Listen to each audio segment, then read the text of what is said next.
se retrouve aujourd'hui pour une nouvelle vidéo. Ça sera une vidéo Instagram. Donc en fait, il y a quelques semaines, j'avais posé une question Instagram qui était que vous me demandiez de me faire un top 3 à chaque fois dans chaque catégorie diverse. Bon, c'est un peu brouillon ce que je viens de dire, mais vous allez vite comprendre. Donc en fait, j'ai reçu pas mal de questions et je vais essayer d'y répondre au plus clair et au plus sincère. Donc on va commencer tout de suite. Je vais à chaque fois vous mettre par ici les questions et je vais tenter de répondre au mieux. Alors la première question vient du compte Instagram Madinkshin et la question c'était ton top 3 des comptes Instagram. Alors, je vous avoue que j'ai un peu triché pour cette question. Je suis allée un peu voir les comptes Instagram auxquels j'étais abonnée et j'ai réussi à en trouver trois que j'aime particulièrement. Alors, ça a été hyper compliqué parce que en soit, tous les comptes Instagram que je suis, bah, je les adore. Donc, le premier, c'est le compte Instagram de Sévrous que je suis déjà depuis pas mal d'années et que j'adore, voilà, tout simplement. Je trouve son compte hyper coloré, hyper joyeux, et puis surtout, et c'est surtout pour ça d'ailleurs que je l'ai mis dans ce top 3, c'est une personne qui est très aimable, qui répond toujours aux commentaires et qui est, voilà, que je trouve hyper sympathique. Donc voilà pour la première. En numéro 2, j'ai mis Alexis V13. Ce compte Instagram, je pense que esthétiquement parlant, c'est le plus joli que je suis, je pense. Après, c'est un avis hyper personnel, mais je le trouve vraiment magnifique. Il y a vachement d'idées dans ses photos et voilà, j'adore. Et le troisième, c'est le compte Nesdi1623. Alors, pareil, c'est un compte hyper esthétique, hyper joli. Et puis les photos sont assez recherchées, elles sont mises à jour assez régulièrement. C'est un compte très vivant et je vous conseille vraiment d'aller checker ces comptes Instagram. Après, en soit, vous pouvez faire mes 400 abonnés, 400 abonnements Instagram, je crois. Vous trouverez un peu de tous les goûts. Ensuite, la deuxième question, c'était de Mini Liseuse et la question était ton top 3 de tes dessins animés de ton enfance. Alors, je vais vous citer les trois qui me viennent instinctivement comme ça. Alors, je dirais en numéro 1, Les Malheurs de Sophie, que j'ai adoré regarder. Je trouvais ça hyper triste. En 2, Titeuf, parce que je crois que j'ai dû voir tous les épisodes une dizaine de fois. Et en 3, je dirais Les Razmoquettes, parce que j'adorais ce dessin animé. Je sais que je courais tout le temps le soir en rentrant de l'école juste pour les regarder. J'étais une grosse accro de casse-bonbons. Et voilà, donc je dirais ces trois-là. Petite question de Movie French. La question c'est quels sont les trois Disney qui t'ont le plus ému ou qui t'ont même fait pleurer? Alors, je dirais Coco qui m'a vachement émue dernièrement et auquel j'ai eu un énorme coup de cœur. Ensuite, en 2, je dirais Toy Story 3. Alors, j'ai versé ma petite larme devant la fin de Toy Story 3, je l'assume. D'ailleurs, je pense que c'est un des rares dessins animés qui m'a fait pleurer. J'ai même pas pleuré devant le Roi Lion pour tout vous dire. Mais j'ai pleuré devant la fin de Toy Story 3. Et un autre dessin animé devant lequel j'ai pleuré, c'est Le Voyage d'Arlo. Alors, je sais que ça peut paraître un peu bizarre parce que c'est quasiment un copier-coller de l'histoire du Roi Lion, mais j'ai pleuré devant Le Voyage d'Arlo. Ensuite, la question de Maman Chineuse, ton top 3 de films d'horreur. Je pense que c'est une question qui est assez compliquée, mais je dirais instinctivement, le premier, ça serait Halloween, la nuit des masques, parce que voilà, c'est un grand classique et que je me dois d'avoir un grand classique dans mon top 3. En numéro 2, je dirais La Maison de Cire parce que c'est le premier DVD d'horreur que je me suis acheté avec mon propre argent. Et je trouve que ce film a un côté nostalgique, je me lasse vraiment pas de le regarder. Et en numéro 3, celui qui m'a en premier réellement fait peur, auquel j'ai hyper mal dormi la nuit qui a suivi, c'est le film Rec. Alors j'étais allée le voir au cinéma à l'époque et j'en avais fait des cauchemars pendant des jours et des jours. Alors il m'avait traumatisée, je sais pas pourquoi. Alors une fois que je l'avais revu à la maison, ça s'était un peu mieux passé, mais alors au cinéma, il m'avait vraiment... Enfin voilà, je sais pas, il m'a choqué. Question de Mamzelle Emeline, ton top 3 des mondes de chez Disney. Alors le premier monde que j'aime beaucoup, c'est le monde de Zootopie, parce que je le trouve hyper bien fait, hyper réaliste. Et puis il y a pas mal de petits mondes dans ce grand monde, voilà. Enfin, j'ai adoré, je trouve le concept de Zootopie juste génial. Ensuite, le deuxième monde, je dirais le monde des morts de Coco. Parce que niveau esthétique, j'ai rarement vu un Disney aussi beau, aussi soigné, aussi détaillé, aussi coloré et aussi inventif que le monde des morts de Coco. Donc voilà, je dirais ce monde-là. Et en numéro 3, Je dirais Tomorrowland. Alors, c'est pas un Disney animé, mais c'est un Disney quand même. C'est le Disney à la poursuite de demain, qui est assez méconnu, je trouve, et que je conseille vachement. Je trouve ce monde hyper bien fait. C'est très robotisé, c'est très numérisé. Mais voilà, j'ai adoré. C'est juste grandiose. Tout est hyper grand, hyper. Enfin, c'est gigantesque et c'est un super Disney. Donc voilà, je vous le conseille. Ensuite, question de Duel TV. Ton top 3 des personnages de Buffy. Je dirais en numéro un bah, Buffy, forcément. En numéro 2 je dirais Faith, parce que je trouve qu'elle aurait fait une super tueuse principale également. Et en numéro 3 je dirais Spike, parce que je suis une pro de Buffy et Spike. Voilà, j'ai jamais aimé Angel. Tout le monde le sait, donc voilà, je dirais ces trois personnages-là. Ensuite, toujours de Duel TV, la question était ton top 3 personnages de La Belle et la Bête. Je dirais Belle, forcément, parce que voilà, c'est ma princesse Disney favorite depuis toujours.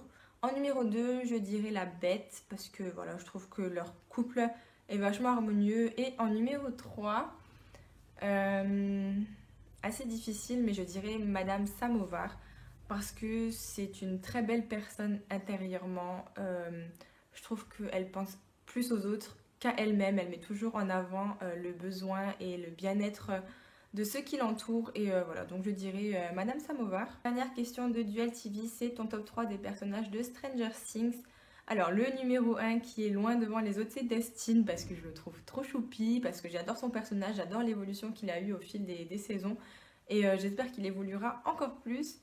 En numéro 2 je dirais Max, parce que j'ai eu un énorme coup de cœur dans la saison 2 pour cette demoiselle. Je trouve qu'elle apporte beaucoup à cette saison et je trouve qu'elle a apporté un renouveau. Donc voilà, je dirais elle en deuxième position. Et en numéro 3 je dirais peut-être Steve. Parce que pareil, je dirais que son évolution a été vraiment fulgurante. J'ai adoré sa relation avec Dustin. Donc voilà, je dirais ces trois personnages-là. Ensuite, la question de Poison, Hayden Quinn. Quel est ton top 3 des personnages des frères Scott? Mais je dirais en numéro un Lucas, parce que c'est Lucas et ça a été mon premier crush dans une série télé. En numéro 2 je dirais Brooke, parce que j'adore la femme qu'elle est devenue. Alors, je n'aimais pas du tout le personnage qu'elle était au lycée, mais je trouve qu'elle a vachement bien évolué dans la série. Et en numéro 3 je dirais Ellie. Alors, je suis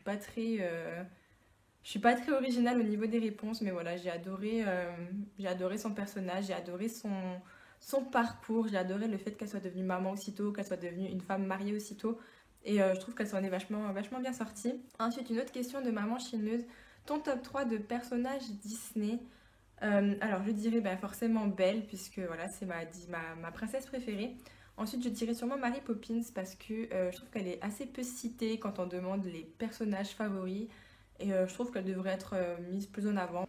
Et en 3 je dirais Vanellope des Mondes de Ralph, parce que pareil, c'est un personnage qu'on cite très peu et je la trouve hyper attachante. Alors déjà, j'adore sa voix française et en plus de ça, je trouve qu'elle apporte beaucoup au monde de Ralph. Je trouve que sans elle, ça aurait été vachement plat. Donc voilà, je dirais ces trois personnages-là. Ensuite, une question de Kevin Empire. Ton top 3 des personnages secondaires de Disney.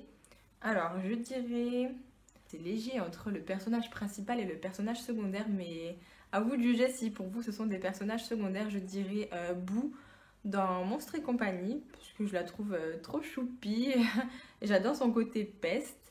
Ensuite, je dirais Jack Jack dans Les Indestructibles.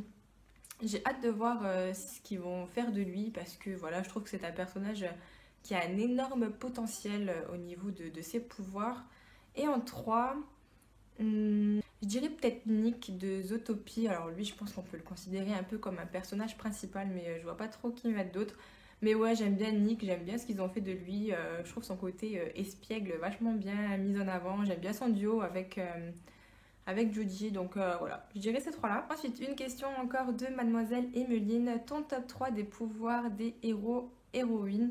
Alors, je pense que tu parles des super-héros en règle générale. Peut-être la force de Wonder Woman, parce que je trouve que c'est une femme hyper combattante et j'adore tout ce qu'elle représente. Ensuite, je dirais peut-être les pouvoirs de Spider-Man, parce que ça m'a toujours trop fait kiffer. J'ai toujours adoré Spider-Man. Je pense que c'est mon super-héros préféré et j'aimerais trop voler comme ça, enfin voler, entre guillemets, à travers les immeubles, être hyper agile comme ça. Et en 3 je dirais peut-être l'invisibilité de la femme invisible dans les 4 fantastiques. Parce que j'ai toujours aimé, j'aurais toujours aimé être invisible, pouvoir espionner tout le monde, etc. sans qu'on puisse me voir. Donc je dirais ces trois-là. Ensuite de Mademoiselle Emeline encore, ton top 3 des princesses.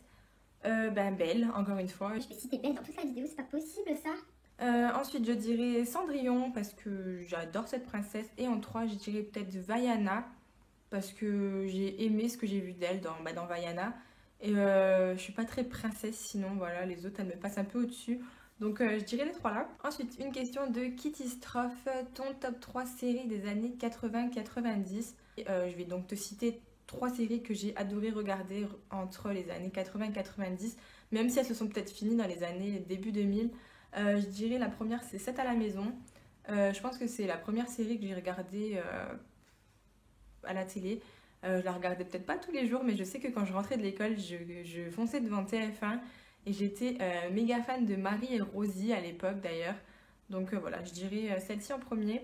Ensuite, je dirais Le Prince de Bel-Air que j'ai surkiffé dans KD2A. Alors c'est là-dedans que j'ai découvert Will Smith, d'ailleurs c'est devenu mon acteur préféré, mais voilà, je dirais Le Prince de Bel-Air.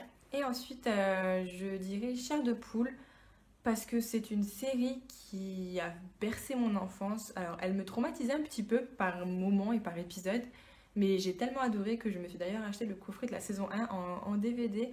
J'ai eu un énorme coup de cœur pour cette série quand j'étais petite, donc voilà. Je dirais ces 3 séries-là. Ensuite, question de House of Blood 666. Quel est ton top 3 des slashers des années 80, autres que les grands classiques Freddy, Vendredi 13, Halloween, etc. Alors, donc je vais te donner 3 films qui sont sortis donc entre 80 et 89. Je dirais Weekend de terreur, qui a été un de mes gros coups de cœur horrifiques de ces dernières années.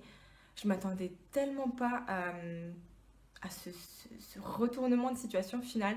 Alors, faut pas regarder le titre anglais parce que du coup, il spoil tout, mais alors le titre français porte très bien son nom. Et voilà, j'ai eu un énorme coup de cœur pour ce film. Le deuxième, je dirais Le Monstre du Train parce que j'ai adoré le regarder. Même si on connaît du coup l'identité du tueur assez rapidement, je trouve le divertissement hyper présent. Et en 3, sûrement mon préféré de ce top 3, c'est Massacre au camp d'été. Alors là, pareil, ce twist final, mais il est juste waouh! Franchement, je m'attendais tellement pas à ça. J'ai été choquée de cette dernière image de fin là. Elle m'a hantée pendant des jours et des jours. Donc, franchement, je vous conseille ces 3 films. Et enfin, pour finir, la question de Kevin Empire. Quel est ton top 3 des tueurs de films d'horreur? J'avais fait une vidéo sur ça il y a quelques années, mais je pense que ça a un peu évolué depuis. Donc, je dirais Michael Myers numéro 1.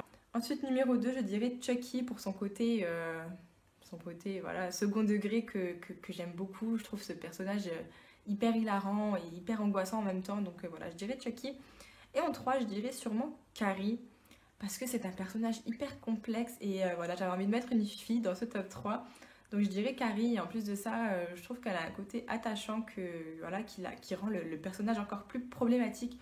Donc voilà, je dirais ces 3 personnages-là. C'est tout pour cette vidéo, j'espère qu'elle vous aura plu. Si vous avez d'autres questions ou auxquelles vous voulez que je réponde, n'hésitez pas à les mettre en barre d'infos, je me ferai un plaisir d'y répondre dans une prochaine vidéo. Voilà, je vous fais à tous plein de gros bisous et je vous dis à bientôt. Ciao ciao!